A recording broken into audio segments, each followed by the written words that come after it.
गुन्हेगारांचा कर्दळकाळ। Crime patrol news. नमस्कार, आपण पाहताय क्राईम पेट्रोल न्यूज। पाहूयात महत्त्वाची बातमी। वैष्णवी हगवणे आत्महत्या प्रकरणात हगवणे कुटुंब तुरुंगात आहे। पैशांसाठी सुनेचा छळ केल्याचा आरोप या कुटुंबावर ठेवण्यात आलाय। या प्रकरणात अनेक धक्कादायक खुलासे समोर येत आहेत। आता बाप लेकांच्या विरोधात एका व्यक्तीने फसवणुकीची तक्रार दिल्याची माहिती समोर आली आहे। खेड तालुक्यात निगोजे गावच्या प्रशांत येळवंडे यांनी लता हगवणे आणि शशांक हगवणे यांच्याकडून जेसीबी खरेदी प्रकरणात फसवणूक झाली असल्याची तक्रार दिली आहे। मार्च 2022 मध्ये प्रशांत येळवंडे यांनी लता हगवणे आणि शशांक हगवणे यांच्या समवेत 24 लाख रुपयांचा जेसीबी खरेदीचा व्यवहार केला। व्यवहारानुसार प्रशांत यांनी 5 लाख रुपये देऊन जेसीबी ताब्यात घेतला। जेसीबीवर इंडसइंड बँकेचे 19 लाखांचं कर्ज असल्याने कर्जाचे हप्ते भरण्यासाठी प्रशांत यांनी दरमहा 50,000 रुपये हगवणे यांना देण्याचं ठरलं।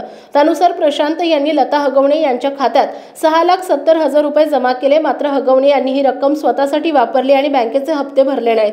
परिणामी ऑगस्ट 2024 मध्ये इंडसइंड बँकेने जेसीबी प्रशांत यांच्याकडून जप्त केला। नंतर हगवणे यांनी जेसीबी बँकेकडून सोडवला, पण प्रशांत यांना परत दिला नाही। त्यामुळे प्रशांत येळवंडे यांचे 11,70,000 रुपये किंवा जेसीबी परत मिळवण्यासाठी हगवणे यांच्याकडे पुरावा करत होते, पण त्यांना दाद मिळाली नाही। उलट प्रशांत येळवंडे यांनाच धमकी देण्यात आली असं त्यांनी तक्रारीत म्हटलंय।